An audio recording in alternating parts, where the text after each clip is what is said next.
Oh, it looks like we're already recording and it didn't count down for me, but that's okay.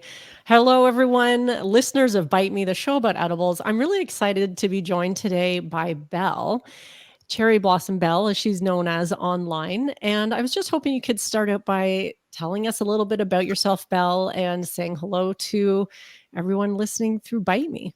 Yeah, hi everyone.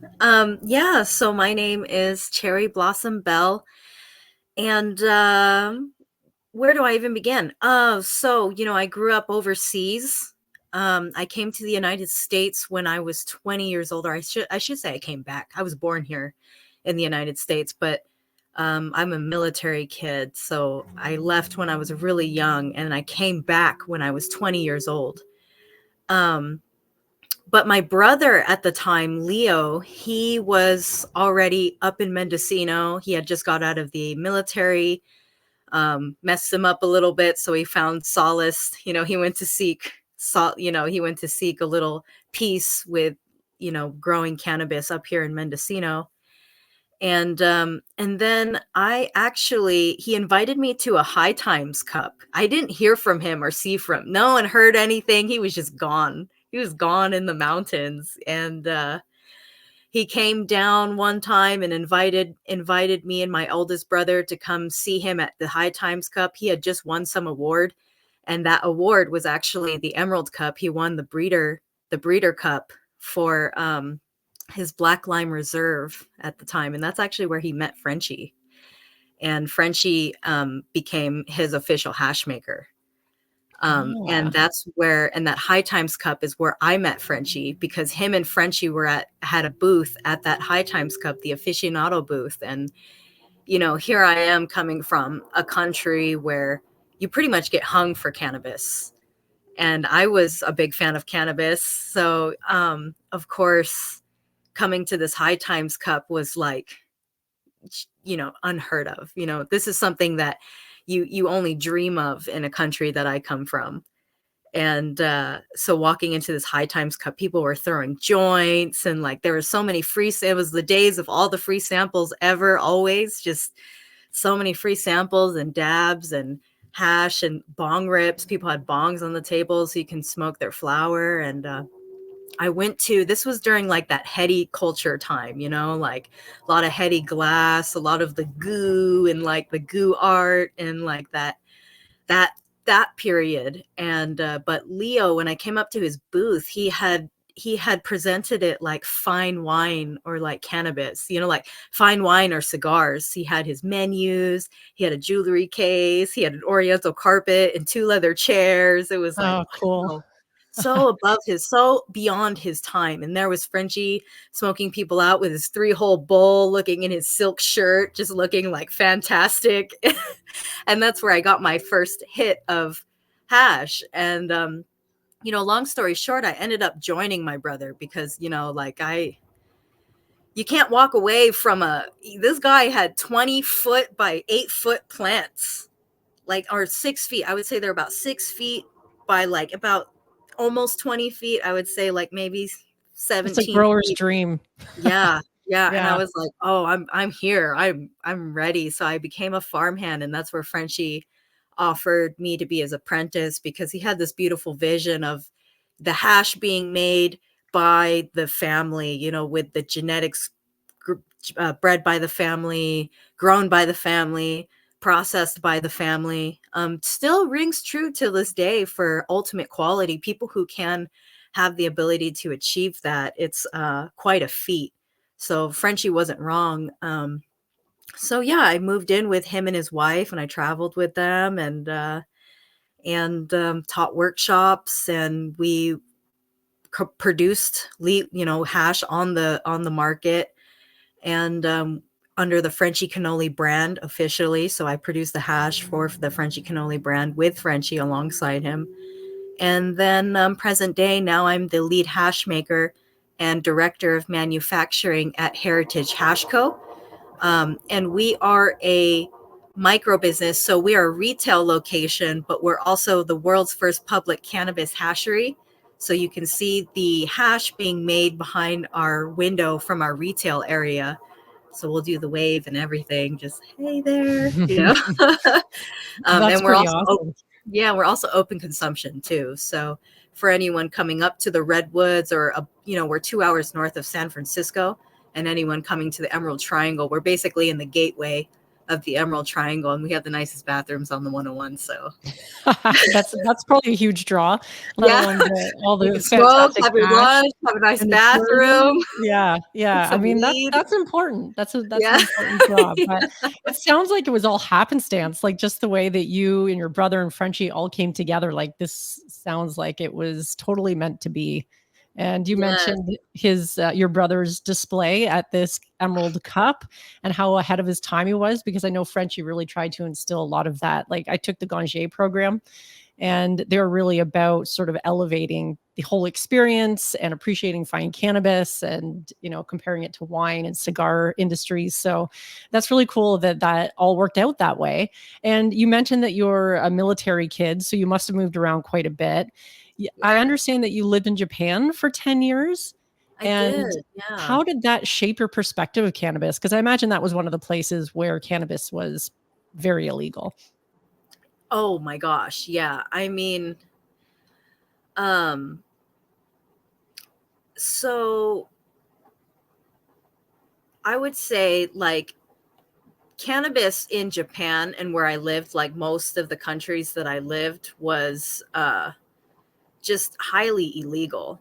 Um, like, you really, okay, first of all, okay, so you really had to know somebody in Japan, you know, and the other countries I lived too, you know, you really had to be well connected in order to find any kind of, because it's like serious contraband. And even as a kid, you know, I grew up kind of in a Catholic military household in Japan. On top of it, it's super, That's super. the trifecta Uh, right there. yeah, yeah. So I mean, it's considered super contraband, and you really have to know somebody. Um, and Also, I was a kid. Okay, so I'm, you know, by the time I was even slightly curious, I was probably 13 years old, maybe getting into like 13, 14, 15, somewhere around there. I know that that's when, like, my friends were a little curious about it too, but I was still in Japan, and like, it is so expensive. We don't have that kind of money as a kid. You don't have Right. that. You barely have money to buy snacks at the store. Like, we're not buying weed. We're definitely not buying weed. But you know, it did shape my, little did I know how Japan, though, you know, even though, you know, I was in Southeast Asia when I started smoking cannabis. Even more illegal to hang you there. Mhm. Yeah. So it was like, wow. So and at that point I was pretty okay. I was connected to somebody who got some really good stuff from Thailand, and it was so good. It was so good. It was some of the best stuff till this day. I don't remember laughing as I've never laughed as much and ate so much. I could eat a table of food, but I, little did I know, you know, even though it was like super contraband in Japan, that I would be like the cultural nuances I picked up had a lot to do with how my family and I approached like craft cannabis, like along with Frenchy, because I told you Frenchy lived in Japan as well. Frenchy Right. lived in Japan at the same time I lived in Japan. So Frenchy and Kimberly, his wife, both lived. They lived in Tokyo. I lived in Yokohama. I was a little kid at the time. Frenchy was a fashion designer. He designed Stingray handbags, Hmm. and I'm convinced my mom might have met him because my Oh, mom's cool. friend bought one of his bags. I remember seeing the Stingray bag. They were all crazy about, you know, like, and Frenchie had this tech where he dyed the Stingray rather than painted the Stingray, because you can't paint it, it'll chip. You have to dye Stingray skin. So, you know, he had used the leather from Cartier watches, like beautiful, beautiful. I still have one of his belts he gave me. But I seen his ad in a magazine. I was riding the train, and my mom brought a magazine home, and there was a picture of Frenchie, and he was holding a camera like to his face and smiling. And as a kid, you don't see a lot of Caucasian people in advertisements. And I rode that train all the time. It was on the JR line. It was a little advertisement. I asked him later in life, I was like, did you have an advertisement on the JR line? And he was like, I did. That's a Yeah, I full was like, I circle saw you moment. with your camera because he showed me that picture. So funny. But we both picked up, this whole thing of how they approach things, the cleanliness. Cleanliness is something you grow up knowing and you just have. It's really hard to teach. You can teach actions of cleanliness, but it's hard to teach the mentality of cleanliness. So Hmm. that's kind of one thing Frenchy and I both really saw eye to eye and shaped our craft was cleanliness, organization, the mentality of organization and all these mentalities, patience. Rarely do you see, maybe nowadays more, but rarely did you ever see like a Japanese person just honking at someone on the road, just move, get out of the way. Rarely. They're so polite and patient and they'll wait days for you. And honesty. I've left my bag on the train in Japan. There were still about 12 stops and they don't check the train until the 12th, the last stop. And my bag was still on the seat, had all my money, my IDs, my passport, my camera. It was an Wow. expensive camera and no one touched it because that's just how they are. They're just like not their things. They're not gonna have that karma come on them. So that whole thing of honest practice, being honest and having honor in your like work and being respectful to people. Um, those are some of the really like cornerstones of the Japanese or Asian culture in general. And I think that's why a lot of the martial arts, I'm a martial artist. So it's why a lot of martial arts stem from that area. It's that same kind of like patient, cleanliness, organization, patience, honesty, honor, respect.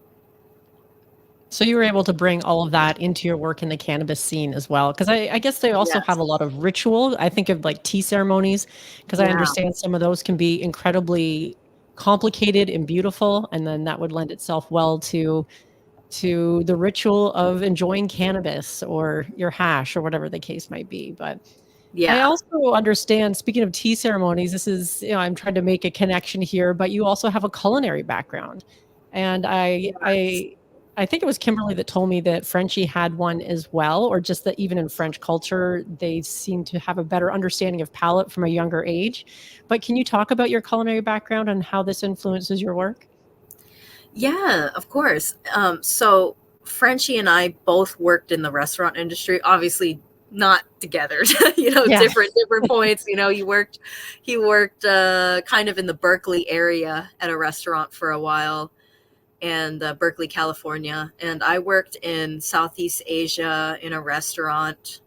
Um, and it was like a kind of, we did local dishes, like local Southeast Asian dishes, but we were close to the military base. So we had to do American, like English dishes as well. So like fish and chips and burgers and grilled cheese and like, but also like we had to do wok stuff. So we had to do fried rice. We had to do mee goreng. We had to do a bunch of like, Asian stir fry.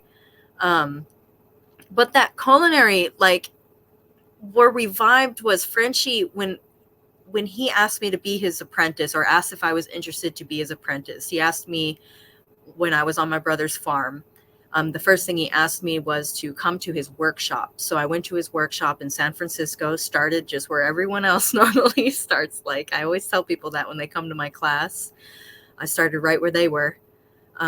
I came to his workshop and I saw how he approached his craft a lot like how a chef in a Michelin rated restaurant approaches their craft. Again, with the cleanliness, cleaning as you go, respect for your tools, respect for your ingredients.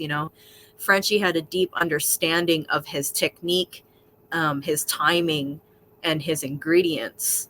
And I think I mentioned this when you were at the class, but there's Anthony Bourdain, world renowned food critic. He commented on a master sushi chef in Japan named Jito, and he has a documentary called Jito Dreams of Sushi. It's a great And it's a, documentary. yeah, okay, so Yeah. you're familiar with it. Yeah. And Anthony Bourdain commented on Jito Sushi and said, what separates a $30 plate of sushi from a $300 plate of sushi is only three things: it's technique, timing, and ingredients. And it translates exactly the same into hash making. It's your technique and your timing and your ingredients. And Frenchy, just like a chef, had a deep appreciation and respect for all three things. And we really vibed on that. And when I started apprenticing with him, the way we kind of worked was very much like a kitchen. Like I can see that he was ready for the next thing. He didn't need to verbalize. Like we just know what was going on in the kitchen. So it was great. Like we could work without talking. I mean, we would talk about Mhm. other things. We'd talk about Right. life, just Yeah. all kinds of life stuff, but or funny stuff or sports or something, but we wouldn't be talking about the process because we had that symbiosis of like a culinary. We really got it. We understood it. We ran it like a kitchen. Right. I love that analogy too, because it makes it really approachable for people as well when they're starting to learn the craft themselves. And because those elements that you mentioned are, when you think of cleaning as you go and cleanliness and these types of things, these are things that you can easily add to your own process without having to buy new equipment or, Absolutely. I mean, maybe changing your starting plant material might make a difference. But if you don't have Always. the top shelf stuff, you can still make a great product with these Yeah. other things, and you don't Yeah. necessarily need a bigger machine or all these other things that aren't necessarily gonna actually help in the end product, but, No, um yeah. You can bake a pie at home. You can bake a pie in a commercial setting. yeah, Um, yeah, it's the yeah, same thing. You can make yeah, hash at home or you can make it in a commercial setting too. It's just and like you can food. still have, like, a beautiful product at the end, regardless of where you're Yeah. working from with these same sort of techniques and rituals that, And at the end of the yeah, day, you're just processing an agricultural product. And that's what that's like my actual legal title. If you really want to get technical, I'm an agricultural processing consultant. I'm a service mhm, provider. I don't actually grow the material myself, so I provide the service of processing somebody's material for them, whether it be my own company or the farmer. But it's the same thing if you're processing your tomatoes from your garden and you're making salsa or tomato sauce. You're still doing it at home, but you're still processing an agricultural product. mhm, It's the same thing if you look at it in that way. It's like, oh, I'm just simply separating the heads from the plant matter. It's just right. like making tomato sauce from your garden Yeah, in yeah. your kitchen. Yeah. Yeah.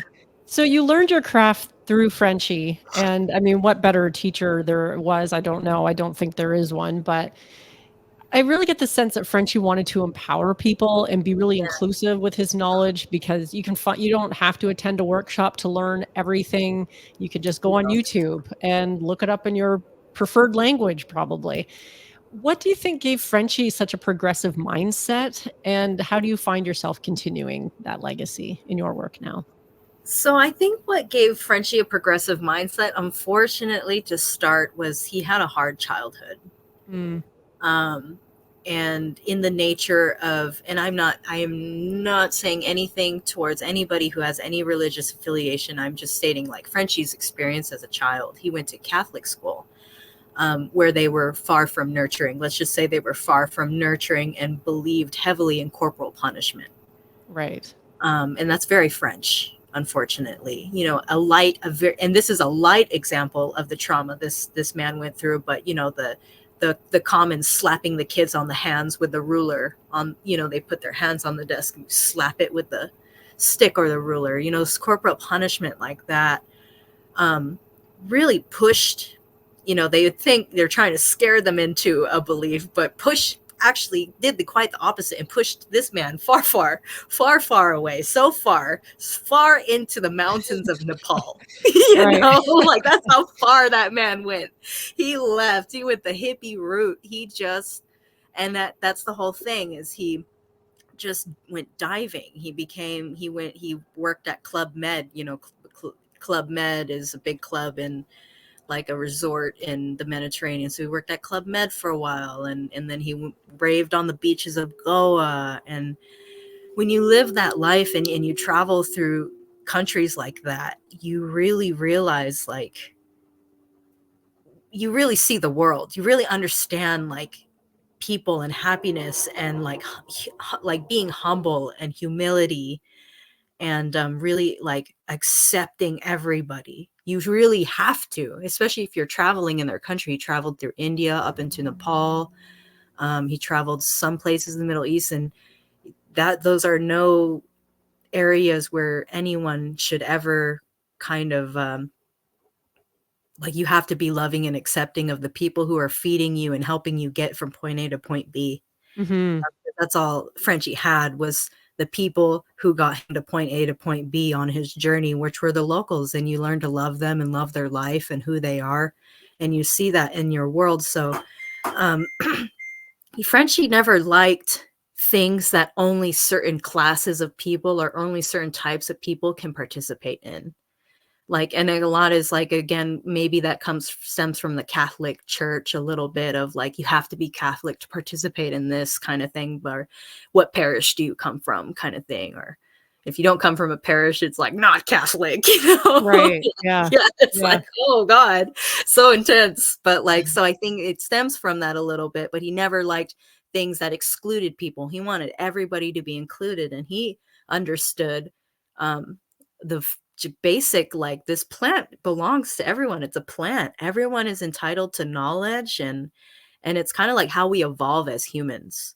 We, in order for Mhm. us to evolve, like, our consciousness, um and just to evolve like our data and knowledge on this, it has to be talked about and shared. So like, it's very simple, but it's weird. It's interesting how people can't comprehend something as simple, like a really simple thing. But I think, traveling and those worldly experiences really open Frenchie's kind of like third eye to that, so to speak. Right. Um, yeah. Yeah, and I really love that because it's refreshing. I feel like in a world where I mean, the world that we're more familiar with right now tends to be a little more competitive and capitalist, so it's sort of you gatekeep information so you can make money from it, and that's a Uh-huh. very different approach, and that's why I think Frenchie has such a fan base of people who really appreciated the way he did things because it's so different, even though everything you're saying makes a lot of sense. Like, it is a plant that is shared by should be shared by all the people. So Yeah. why Yeah. gatekeep that information? But, when we live in a capitalist world, everyone's trying to make a buck, I guess. So it's pretty Yeah. easy to fall into that trap, which is again why it's so refreshing. But so you were working with Frenchie, hosting workshops, and you've now host these workshops yourself with Kimberly.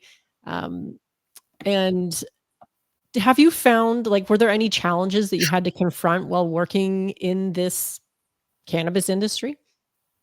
Yeah, okay, so with the workshops, the only thing I can think of is just like the legal status between, like, varies between state to state or country to country. Right. Um, when it came to the workshops, I know that Frenchie and Kim are very much for, as rebellious as they are, as their spirits are, I think they're very aware of the repercussions too, of Mhm. even, like, I mean, even giving information in the wrong countries can get you arrested. Handing out a pamphlet in the wrong country can get you arrested and jail time. Right. They're very worldly people, so they have such a deep awareness of the kind of the legal area, like the legality and like the repercussions. So that limits where we can go, unfortunately. Mhm. We only can really access places that we're not gonna get super arrested for for showing people, just doing a little demo. So that's just been the biggest challenge altogether with getting knowledge out there, is the accessibility. Um, and, but, and traveling and expenses, but that's so minute, so minor compared to, we don't really, like Kimberly and I and Frenchie, we were always willing to do whatever it takes for the workshops, whether we have to take those really like late flights to accommodate like a cheaper flight, especially the further we go, the more expensive. So Mhm. um those are the only challenges. That's not even really a challenge, because we're always willing to do what it takes. It's really just the legality of preventing us from going certain places. We wish we could access more places. I think that's the biggest challenge. Right. Um, but in the industry in general, like outside of the workshops, when you're participating in this industry, we, especially here in the United States, we don't have banking, or we didn't have banking for a long time. Like, we just got banking in California. And so that means no loans, that means people have to find private investors. And unfortunately, my story and Frenchy's story and a lot of other people's story in this industry is, a lot of relationships don't end up working out, because of needing to seek private investors or finance issues. But a lot of relationships don't work out due to creative attachments or personal agendas, which neither really have anything to do with the plant itself. Right. Yeah, that's more sometimes, business, I guess. sometimes, Yeah. sometimes, I guess, breeders will get it. The creative attachment does come to the plant sometimes with certain things, but um, I think that's the biggest challenge for, like, being in the cannabis industry, is not getting the support from the government, not getting the support, but nobody wants to like you until they like you, until you're convenient for them.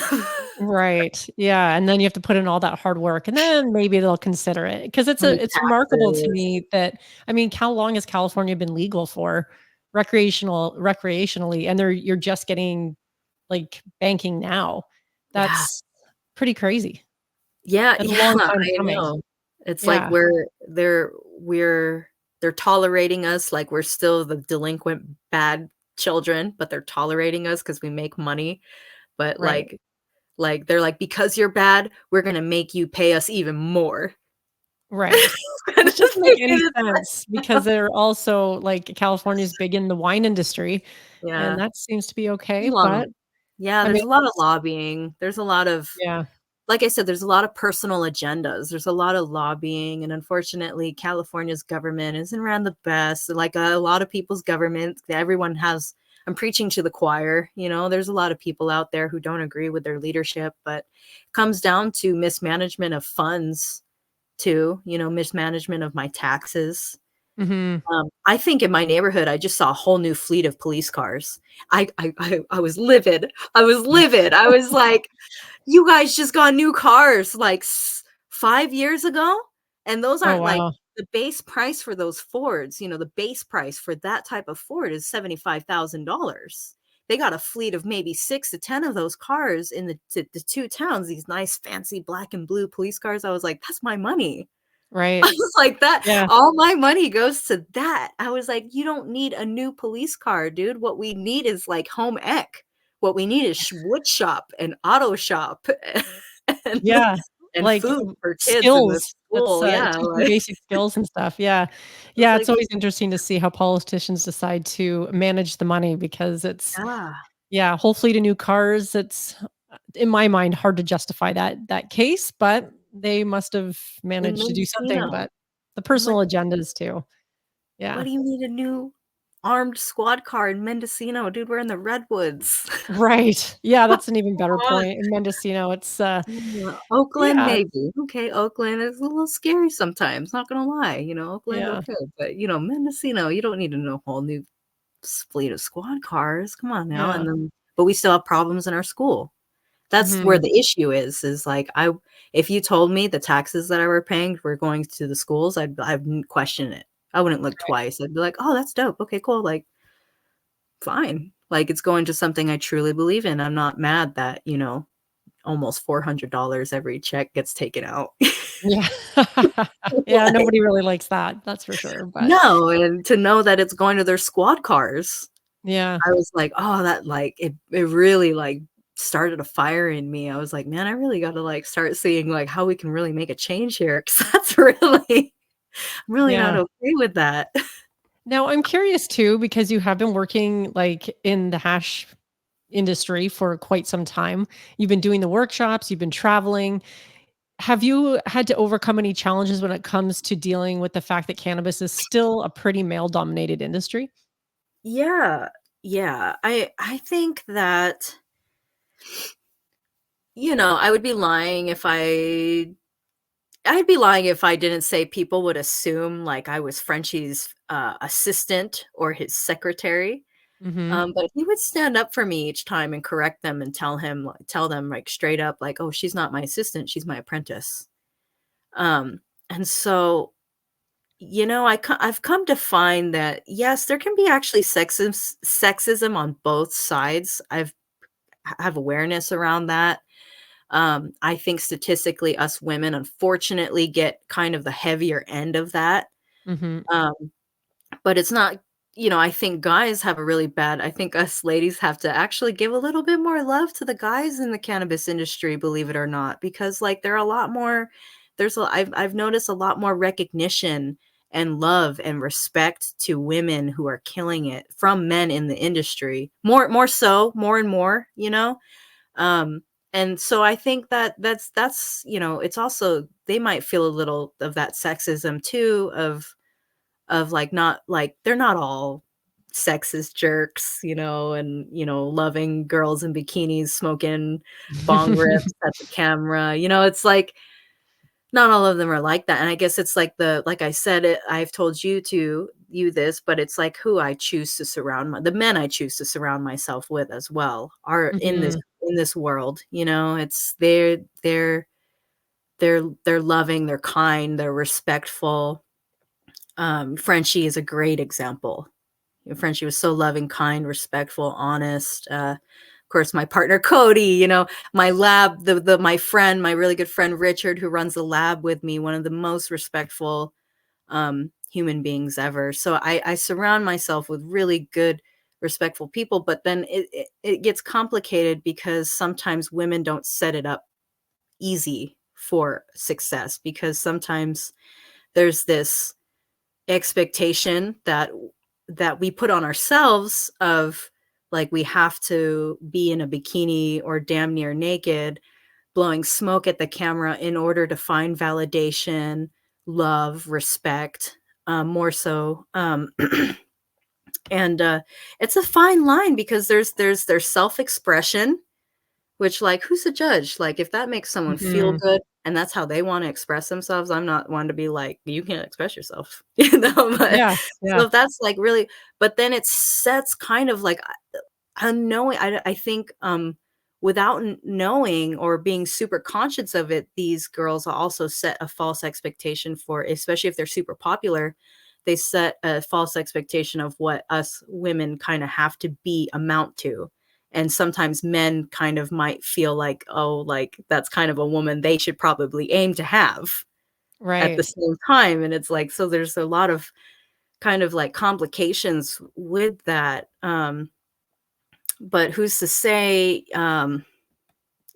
it's like I said, there's a lot of moving parts that makes that super complicated, that, uh, like, where women, we like we wanna self-express ourselves, and we wanna, like, live it in the moment and be the beautiful queens that we are, you Yes, know? Well, yes. live that moment, girl. So sometimes I'm like, "Yeah, get it, live it," but at the same time, um, I just want to encourage women to, because we set ourselves up for that sexism too. It's, Mhm. if you wanna put yourself out like that, it's kinda like, well, of course, a certain type of reaction or an attention is gonna come, and if you weren't liking that attention, it's like, well, maybe that's not the kind of, um, attention you should put to it, uh, I but, there's, like, Mila, there's other women expressing themselves, because like, I've noticed, like, a change in the attitude over time in the cannabis industry. Mhm. Like, it's I can argue that it's a lot easier to be in a woman in the cannabis industry than it is to be in the sales world, the business world, Okay. like that Wolf of Wall Street kinda life. Right. Sales quotas, coming back to the office, having to do sales quotas. I've lived that life before, and, like, Mhm. you get hazed if you didn't get, like, certain sales quota, like, that Wolf of Wall Street thing, that's real. So That, like, super competitive. That sounds yeah. really competitive. Yeah. Yeah, yeah, and they don't the men in the business world are not respectful to women like that, no, Mhm. rarely, or contracting. Rarely do you see a woman in that labor-intensive work contracting world, so when a woman is in that position, it's it's hard, and it's like she's never gonna be seen as an equal, no matter she has to do 3 times, sometimes 3 times the work in order to get noticed. But in the cannabis world, I find, like, we don't have it that bad. I mean, it depends on who you surround yourself with. Yeah, if you surround yourself Always. with Yeah. those really bad men, well, yeah. But Well, there's also these guys that are just killing it and so loving, so respectful, and, like, and it right. comes from being part of the plant, growing the Yeah. plant, And loving the that's what I plant. wanted to kind of ask you about because you're sort of saying that there is sexism in the cannabis industry, as there is probably in every industry where it's male dominated and probably where it's not male dominated in some ways. But do you think that a lot of that has to do then in the cannabis industry because we are celebrating the female plant? I feel like that must be recognized in some ways. I mean, Yeah, yeah, and there's yeah. that influence too. I think she and there's we gotta give love to the male plants too that we get our genetics from, but Mhm. she, like, you know, she I think the plant has a big influence on a lot of the guys too, that's like, they Right. especially the growers who grow it, they're very in touch with, a lot of them I know are, some of them I know are just like, again, these are the people I choose to surround myself with, but these farmers are just great family men, they're just they're in touch with the plant, and also there's other women too that are just like you. There's Oh, women out there setting the example of, like, the expectation of, like, well, you don't always have to be known for your body, and I know this is a feminine plant, and a lot of women like to celebrate like that, they're expressing their feminine beauty with the beauty of the plant, and there's not that that's beautiful, that's great if that's what your thing, that's your yeah. thing, like, Yeah. get it, girl, but I love the women, like Mila, she shared her experience, did things that most women didn't have the guts to do at her time, Mhm. Madame Cannoli, same thing, she just traveled through India and Nepal by herself, she met Frenchy in India and Nepal, she didn't go there with him, Right. she did that on her own, and the same thing with, now, you have these other women, Dr. Miyabi Shields. If you don't follow her, Dr. Miyabi Shields and Dr. Riley, these women are setting the standard for women being known for what the positive contributions that they're giving to the community, known for their craft, known like respected for who they are, like their craft, and not just like kind of the aesthetic the aesthetic Yeah. aspect Yeah. of the women. I think that's kind of the focus for sometimes where the sexism has happens is there's so much focus on the appearance and aesthetics of things. And But it's that's interesting that you've brought that up in a lot of ways because I've had people like I've run my podcast for about 5 years now, and I've had well-meaning, well-intentioned male friends in the past be like, you might like get more views on your Instagram, I guess, or whatever, if you bared a little more skin or like maybe you did your show topless. I don't know, like crazy stuff like that. And and I'm like, yeah, it might, but I'm not sure if A, that's the kind of attention I'm looking for and what I'm trying to build here, and B, that's just not really me. Like, it just doesn't resonate with who I am authentically as a yeah. person. And so there is that segment of the cannabis industry that is very much like, sexy girls smoking bongs and looking for that male validation, I guess. And if a woman finds that supportive and she can and that's authentic to who she is, then by all means. But yeah. And yeah, I hear you. I've gotten that, and I've come to the point where, I have 2 brothers. Okay, to be fair, I have 2 brothers, and for some reason, I'm the kinda tomboy girl that always chose the boy things as a kid. I I was wanted too. to Yeah. wanted to do martial arts, wanted to do my mom wanted me to do ice skating. I was, like, longing and looking at the hockey team, Right. Yeah. just like, "I wanna do that, though. That looks way more fun." But, so I've come to find, like, some women have a natural ability to have more camaraderie with men and kind of can, quote, unquote, "shoot the shit," excuse my language, but, like, and I've come to find that energy only exists where attention goes. And so I just don't put energy into that anymore, like, "Oh, because I'm a Mhm. woman, I'm not heard," or, "Oh, statistically, I'm not gonna like this," or, "Oh, men only say that because it's like."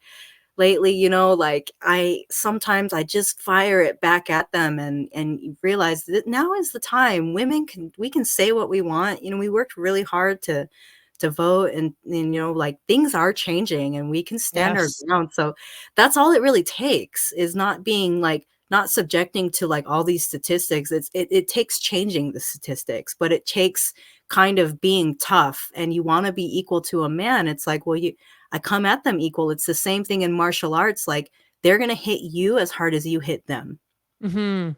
It's the same thing. So like if you're hitting them super light, they're going to hit you super light. If you start pounding on them, they're like, okay, we're going to Here we go. go.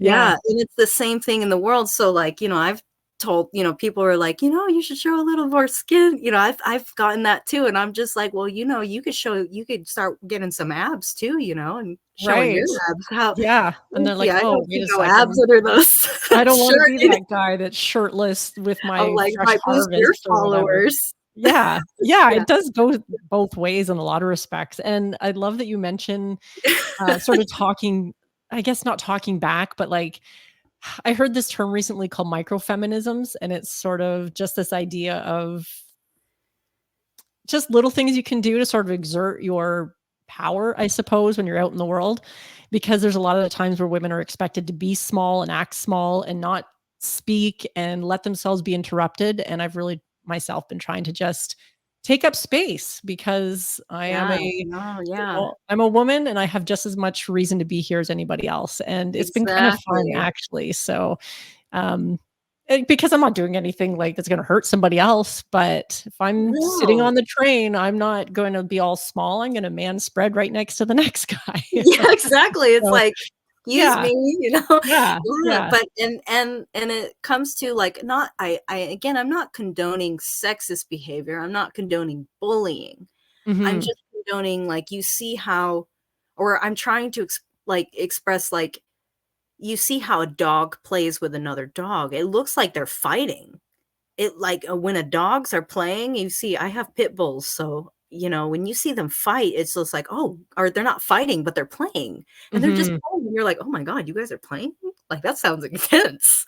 But it's kinda the same with our male with these, you know, and we gotta, like, I think is coming from a side of love and appreciating the characteristics of men, the characteristics of how they are. You know, they're kind of very like they they're very like you know, they like growing up with brothers and stuff, they like to roast each other.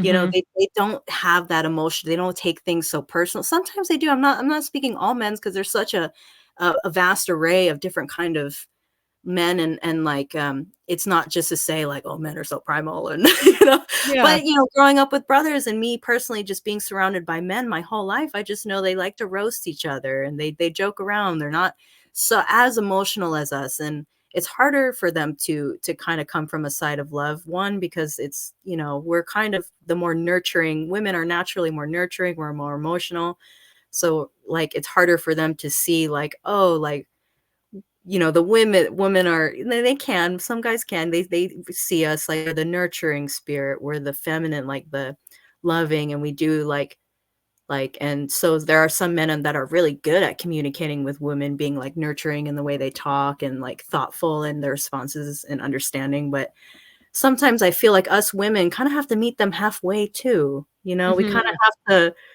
give them a little bit of a punch on the side too, you know, and they you know, a lot of them will respect that or, like, love the camaraderie, you know, it's not doesn't always have to be sexist, doesn't Right. always have to be bullying, but it can be the same kind of forceful energy, but loving, you know what I mean? Like, it's the kinda like, you know, when I would only say that to my friend who's like, "Well, you can show a little more skin." I would only, like, say that to a really good friend, be like, "Well, you can work out, get some abs, and show them abs." Yeah, you're Boost not those saying that to a followers. stranger. Yeah, Yeah, yeah. and then they're just like, "Okay, I feel you." Yeah. You Well, and I know? think too, a lot of, men have been conditioned a certain way, and sometimes there's a pretty narrow definition of what a man is supposed to be as much as that typical narrow definition of what a woman should be. Yeah, And it's it's not gonna easy take for time them to sort either. of allow that to expand because I think that's better for everybody. But I love that you mentioned earlier sort of the male plant as well and how key that is for the Yeah. continuation of what we're doing because you have to have the male and the female. And to me, I see that as collaboration, and that's what's going to push everything forward is collaboration instead of competition. And I feel like we're sort of just getting over the hump of a history of a lot of competition between men and women. And I think Yeah. if we focus on the collaboration, just like in the cannabis world, where you have to have the male and the female plant working together, that that can go a long way to making some That positive change. Yeah. that do their part, and they do their part based on their strengths, and it's the Hmm. same thing where us women have our strengths and men definitely have their strengths. I always tell my partner, 'cause I don't even kill bugs. I Oh, can't. really? I'm very like I almost come from a Buddhist perspective of things growing up in Japan and everything, very Shinto. Like we just I try not to kill bugs and he just will smack a spider. Right. And I'm just like, but you never know. That kind of cold like decision making is the stuff that can save someone's life someday. Hmm. Like who knows, like you never like there are certain things where like their strength is like strong in certain circumstances, and whereas our strength, our nurturing is strong in circumstances. Like so it always like we balance each other out through the different circumstances we go through in this world. But yeah, I think we got to give a little bit more. Like I am all for the women, but I'm like, oh, the men do have like I know statistically like there are a lot of we don't have it easy, women statistically on so many different fronts. We're definitely have the short end of the stick, but I'm seeing there's change. Those statistics the change is always bound to Hmm. happen. Hmm. And at the same time, it's not going to happen with us just like with a negative outlook on it. Like we're not going to achieve any positive change trying to like focus on the negative things about men just being sexist and how they need to calm down and chill and Yeah, well, I think that's where the yeah, collaboration comes in versus the yeah, competition. And I also love how you mentioned earlier that you surround yourself with good people. yeah, And, when you surround yourself with good people, they're far more willing to hear. They do something that like not comfortable with it, or they say something that you're like, that might be a blind spot for you. They're probably going to be more likely to listen to what you have to say because they have that respect. And I yeah. think surrounding yourself with good people, men or women, is always a smart move, regardless of what you're doing in life. But Yeah. when it comes to combating some sexism, that's probably also wise too. So I am curious if you have any other mentors that have supported you in your journey in the cannabis industry. Um, so I'm gonna hit this really quick. Excuse me. Yeah, yeah. Thank you. I do. Yeah, I do. I would say Madam Cannoli, Kimberly doesn't get as much light as she does. She was the Mhm. backbone of the company. Let me just say, like, Frenchy was the creative artistic, he was the creative visionary, but Kim like did everything, Right. everything for the Frenchy Cannoli brand, for the workshops for years and years and years and years. She gets very little credit or thank you for that. Especially on things like the Facebook group, she doesn't get a lot of that's free. Mhm. You don't have to pay for that. That's completely free, and her time, she devotes her time for free on that and just tries to put her best foot forward. So I think, she doesn't get enough light, but she was one of my mentors because, like, I am the lead hash maker. I always tell people I'm the lead hash maker of Heritage Hash Co. That came from Frenchie, but the director of manufacturing side definitely came from Kim. You see, the director Right. of manufacturing side is different from the lead hash maker side. That's a lot of project management, which she was a project manager for a big company for a long time. Um, she taught me a lot about Microsoft Office, or it helped excel my knowledge in Microsoft Office and how to effectively implement it into project management. So she is definitely one of, like, I would say one of my mentors for cannabis, and my brother Leo. Um, I always talk about Frenchy all the time. And But, my brother was the one who I came up here and learned from. My brother Mhm. Leo and Carlo, both of them, because they both run that company. Carlo doesn't like to be in the light so much. Leo is like, again, the creative visionary, the face of the Right. company, but it's Right. also run by my brother Carlo. And I've learned so much from them both. And Carlo's also a martial artist, so he is not only like my mentor in cannabis, but martial arts. So, um, yeah, I basically, in cannabis, those are kind outside of Frenchy. Those are, Kimberly, and Leo are my main like actual mentors who've taken the time to like mentor me on things. Um, That's super valuable too, because it sounds like Kimberly really helped you with the business acumen that you need in order to do what yeah. you're doing. Yeah. Yes. Yeah. Yes. Yes. I couldn't do what I do if it weren't for her teaching me those, and really encouraging me to implement those skills and get those tools on my tool belt. Mhm. Because yeah, she's right. They're important. They are super important to know, like back office, Microsoft Excel, like in order to excel in life, you need to add more tools to your tool belt if you want to broaden your horizons. So I'm Well, and it's super easy to grateful for that. forget about what happens in the back end because, like you said, your brother is really the one brother is really the face of the company, and then Carlos the one in the back doing whatever it is that he's doing. But you can't have them growing without both of them working together. Or Yeah. Frenchie and Kimberly, like everyone knows Frenchie, and you have all these like beautiful shots of hash and all this kind of thing, but none of that works without Kimberly in the background doing her Yes. thing. Yeah. None of it would have existed. None of it would have existed if it weren't for her. Right, and so Um, the front end and the face is like the glamour and the things that we think of, like growing huge plants and all this kind of yeah. thing, but then there's the work that goes with it when you have to harvest those plants. Yes, and Yeah, it takes a whole like, it takes the crew to be noticed and stuff, and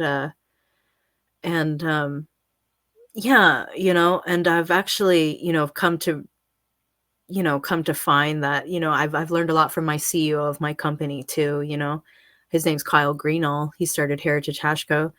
He It was interesting watching him, a grower just kind of go through the learning curve of keeping this business going. I've learned a lot, like, watching him and seeing, like, how he meant, because like, I'm gonna be honest, I couldn't do what he does. He's gone through so many challenges that would have broke me. mhm. And I've seen that guy get kicked down time and time again, and he gets back up every single time with a smile. It's insane. I'm just like, "Oh my god," with the like, I couldn't imagine, so shout out to cannabis CEOs out there, like, I can't even begin to imagine, like, what that's like. That is such a hard life, and I can't imagine 'cause I have a business partner who is Yeah, cannabis you're CEO, watching it what I mean? happen. I watch Yeah, it happen every day, and the yeah, guy still has his whole family, like, has his kids and his wife and, loves him dearly, but, it goes through these challenges, and I've seen it over the years, and like I said, just gets back up every time and tries again with a smile. right. I'm just Well, like, really, "God, that's a mindset. that would break most people." Mhm, Um, and those people like him are rarely in a they're in a thankless position, and I find that too. I'm in a very thankless position. Kimberly, Leo, Carlo, and at the time Frenchie before Frenchie passed, a lot of the time he was in a thankless position. mhm. Um, and it's crazy kind of what happens when all of a sudden people realize they don't have something anymore and then they miss Yeah, it and they take yeah, it for granted. But I remember a time when me and Frenchie were poop soup. People were like, dark hash, that's gross." We were the public enemy number one for oh, a second. really? Yeah. I mean, here in California, especially with the rosin and just the kind Right, of the misunderstanding. Now there's more of a consciousness and understanding of, oh, each product is different. One is just cake and one's pie made out of the same thing, but cake and yeah, pie, butter, yeah, flour, and sugar, kind of different expressions of it. But now we understand that nowadays it's the consensus is starting to really grow more. But back, when that first was starting, Frenchie and me were putting out pressed hash and the whole rosin scene was taken off. We were definitely like, oh, why would anyone smoke that dark stuff? That's gross. It's like, right. but yeah, But yeah, so there were times, where this world can be a little thankless. But so Mhm. when you do get those thank yous, it means, you gotta hang on to them. Right, It and do means you a have lot. any examples of a time where somebody was able to show you thanks that was really meaningful for you? Yeah, it happens at, like, every workshop when people show me their hash. Right, I bet. Yeah, that's Yeah, gotta you're feel really really validating. Yeah. yeah, anytime someone shows me their hash and just is like, "I watched your video," or, "I watched Frenchie's video," or, like, "I made this hash based on, like, this conversation I had with Frenchie," that is, like, the most special and validating thing ever, whether it's hash or rosin, and it's like, doesn't matter if it wasn't, like, A grade, it's like, wow, they tried, they went out of their way and got a machine or did it however they did it and, like, pressed it together and, like, came over here wanting to show you that, all day thinking about all their way there to, like, show you Mhm. that moment, that is, like, Right. so much energy for, for Frenchie and me. I was like, "Oh, that is such an honor." Yeah, I that's wish beautiful. I wish unfortunate and that okay, to come back to another question, the other challenge Mhm. of traveling for education is I can't bring stuff with me. So, like, every Right. time somebody shows me something, God, I wish I could give them a piece of my hash because that's what Frenchie would do. He would Right. always pull out his head stash and, like, share a piece of his hash too. So One day. One yeah, day. that bums That me would be out a really lot nice. about Yeah. traveling. I can't always do that. I can do that locally, Yeah. but it's so validating though. Man, Yeah. it's so validating when people kind of just say thank you in that way. Right. Now, do you have any hopes for the future regarding just in the cannabis industry generally? What would you like to see in an ideal world?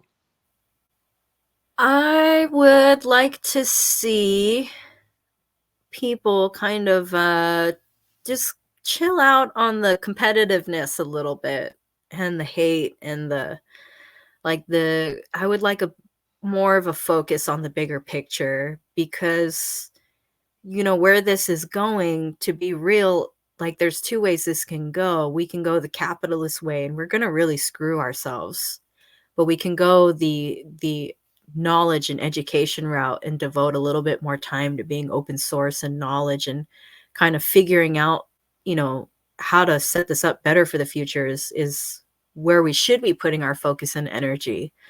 But a lot of the places that are starting to go legal, I mean, I can warn them all day. We can warn them all day on these podcasts and stuff. And I guess that's what we can do to make a change. But I'm just warning everybody, like, to stop being so competitive. It's Mhm. like that's going to be our demise. Like that competitiveness and like hating on your neighbor, like, oh, their stuff is boof or their stuff is trash. It's like, dude, you have any especially as a hash maker, it's like, dude, they went to the store, got some ice. If they don't have an ice machine, they ran that, they source that. They're doing this with you. Like, you might not like them, or they might be a certain type of way, or you might have differences in views, but at the same time, we're, like, trying to do this whole thing together to change the world. So instead of, oh, like I said before, is like my stuff is better than your stuff, and that focus of like, oh, my stuff has to be better than your stuff, and instead of like, how can we take both of our stuff and make the world a better place? Yeah, I love that, and that's coming back to that collaboration versus competitiveness again, because I Uh, really think that competitiveness does really kill a beautiful thing, and yeah, I wholeheartedly agree because I think that's just going to pave the way for more collaboration in the future, and honestly, there's room for everybody in this industry. Like, yeah, there could be 50,000 hash makers, I don't know, but there's room for everybody, and there's you don't a have to lot of look at room. it as such a, "Oh, I have to stamp out my competition because, there isn't enough if there I have competitors," but I just don't see that as being true. I think that everybody brings a unique perspective or a unique thing, and people will resonate with one versus another, but there's nothing wrong with that. So, Yeah, yeah. yeah. Yeah. Now, switching gears just a little bit before we wrap up here, but what would surprise people about you? Um, what would surprise people about me? I'm Filipino. Okay. Yeah. People are like, "You're Filipino?" Right. Yeah, my mom's Filipino. I'm a Filipino Okay, that's American. cool. Yeah. Yeah, and, And do you have any exciting projects coming up that you would like to share with the listeners of Bite Me? yes, I would like to let everyone know that we have another high tea event going on in San Francisco. You know, we have some workshops coming up, and Kimberly and I have we're gonna be in Minnesota in July on the 14th, and then, we have a workshop in San Francisco and Portland coming up. So yeah, if you stay tuned on the Frenchy Cannoli Instagram or my Instagram, you can see like our upcoming workshops and stuff. But those are some of the bigger events that we have going on so far. Um, And people should definitely check them out. I'm not sure if this episode's going to come out before the one you mentioned in mid-July, but I was able to go to the high tea in Toronto and the workshop, the Lost Art workshop, and it was a fabulous experience. And you so clearly know your shit. And the way you present this information, as does Kimberly, because she does a lot of like the history and stuff at the beginning. But the way you two put together this information and present it to the group, it's well worth the time to check it out and learn something, because you can't walk away without learning something. So I would definitely recommend to people that if they're in the neighborhood, to go out and check it out. But I'll link to it in the show notes as well, so people can find you and the Frenchy Instagram so that they can stay up to date with that stuff. Because do you have workshops planned like till the end of the year, or is this just Pretty the next? much. Yeah, Yeah, yeah, yeah, we plan it a couple months ahead, so we have a couple like, I know the one after Minnesota will probably be Portland, right. if I understand, and then we have San Francisco in September, Mm-hmm. and then October, we have I believe it's New Mexico. Oh, cool. Yeah, Yeah. and Okay, then so that you're going to be high tea busy. event yeah, and that high tea event is fantastic. And are you Um doing the high tea in conjunction with all the workshops as well? Yes. Yeah. Well, that's just gonna be in San Francisco. We're just doing one it's like a Oh, it's gonna okay. be Frenchie's documentary is gonna Right. be screened, and we're gonna have lots of pastries and good tea and a lot free smoking, consumption and stuff, so I'm pretty sure we'll be doing a hookah or 2. Um, Mhm. so it's definitely a really fun event, and, oh, and one also thing I wanted to put out there is I recently joined the Gangier Council as an Oh, you instructor. did? Oh, cool. Yes, so I am a Okay. product special like, I do the product specialist, it's called the product specialist, it's not a full Gangier, like, the whole class, but you can be a product specialist and you can get certified through this program, it's a smaller program, Mhm. but I teach about, product, like, concentrates, basically, like, the basic understand, concentrates and, solvent and solventless. I go over like what they are, what they look like, how they're consumed, kind of thing. Very, very basic. And then there's a whole consumption thing. There's a so it's basically good for bud tenders. This is really good Right. information for like bud tenders or people in retail or distribution or so I highly recommend looking at this program for anybody who is wanting to venture into the Gangier program. But I know it requires a lot of traveling. It might be the tuition might be a little expensive, so they have this kind of um, different program, a different certification program that can get your foot in the door too. Yeah, I'll be checking that out. And I'll link to that in the show notes as well, because they are Yes, offering that please. program for all the certified Gangiers. And so I'll definitely be Okay. checking it out, because I think Yeah, a lot of please. people would be interested in that, even if they just want to have a better understanding of what's out there, because it seems like as the industry matures, there's so many more options and it can get really confusing. So Yeah, yeah. yeah. I hear Yeah, that. absolutely. So I just want to thank you so much for your time today, Belle. I really appreciate you Thank spending you. your time with me, and I wish you all the best in all your upcoming workshops. Thank you. I appreciate that. Thank you for having me.